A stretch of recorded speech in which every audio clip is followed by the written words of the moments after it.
चमकपुर गांव में गोपाल नाम का एक लड़का रहता था।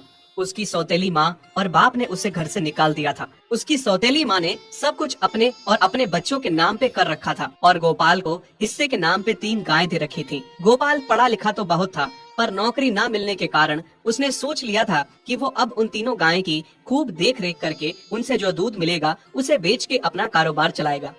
अब मैं बिल्कुल अकेला हो गया हूँ। गौ माता, तुम तीनों के अलावा मेरा अब कोई भी नहीं है। बस मेरा घर चलाने के लिए तुम तीनों को मेरी मदद करनी होगी।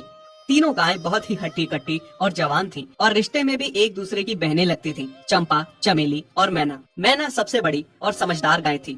चंपा गर्भवती थी और चमेली को अभी अभी बच्चा हुआ था। वो दूध दे रही थी, जिसके दूध को बेच के गोपाल का थोड़ा बहुत घर चल रहा था। पर गोपाल को अब चंपा और मैना पे पूरा भरोसा था कि जब उनका बच्चा हो जाएगा तो वो खूब दूध देने लगेंगी और जिससे उसका कारोबार अच्छे से सेट हो जाएगा। देखा चमेली बहन, हमारे मालिक को कितनी उम्मीदें हैं हम तीनों से। हाँ चंपा, सुना मैंने, मालिक ने हमसे कितनी सारी उम्मीदें लगा रखी हैं। और उम्मीद रखे भी क्यों ना, कितना समय खर्च करते हैं मालिक हम पे और कितनी सेवा करते हैं हमारी, कितना खिलाते पिलाते हैं हमें। और फिर हम मालिक की उम्मीदों पे खरा ना उतरेंगी तो धिक्कार है हमारी जिंदगी पर। सही कह रही हो बहन तुम।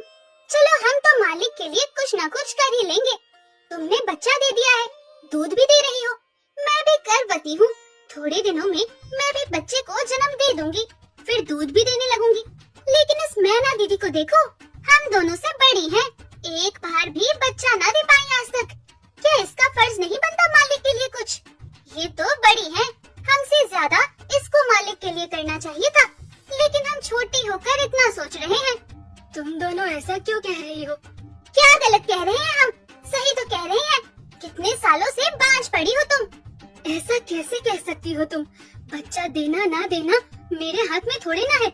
मैं भी तो माँ बनना चाहती हूँ ना। मैं भी चाहती हूँ कि दूध दूँ और मालिक को मेरे दूध से कुछ फायदा हो। अरे तुम क्या बच्चा दोगी जो इतने सालों से नहीं दे पाई? तुम ये ख्वाब लेना बंद करो कि तुम बच्चा दोगी और तुम्हारे दूध से मालिक को कोई फायदा होगा। दोनों छोटी बहनें बड़ी बहन मैना की बेबसी का मजाक उड़ाती हैं और उस पे हंसती हैं। इस बात से मैना बहुत दुखी होती है और रोती है कि उसी की बहनें उसको दिलासा देने की बजाय उसे ताने मार रही हैं, उसका मजाक उड़ा रही हैं। फिर एक दिन गोपाल का पड़ोसी उससे कहता है, अरे गोपाल, तुम्हारी 2 गाय तो ठीक है, एक गाय का क्या है? उससे तुम्हें कोई फायदा नहीं है, बेच क्यों नहीं देते उसे? अरे नहीं नहीं भाई साहब, बेचना क्यों उसे? अभी बच्चा नहीं दे रही तो क्या पता कल वो बच्चा दे दे। कोई भी काम जल्दबाजी में नहीं करना चाहिए।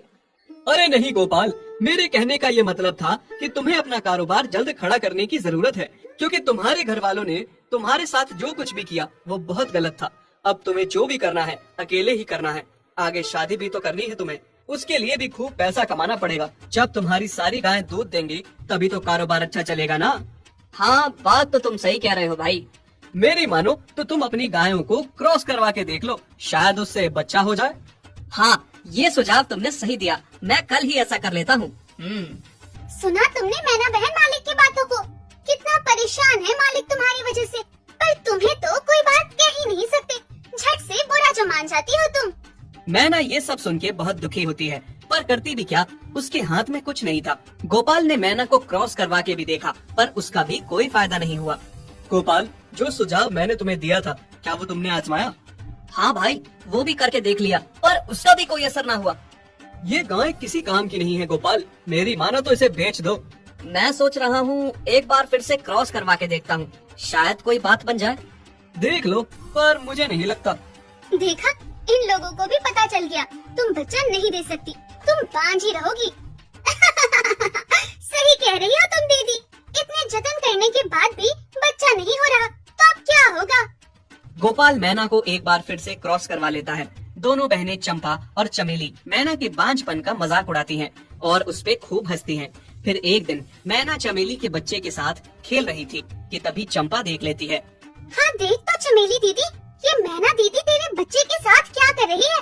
मुझे समझ में नहीं आ रहा, तू इस बांझ के साथ अपने बच्चे को कैसे छोड़ सकती है? जब मेरा बच्चा आ जाएगा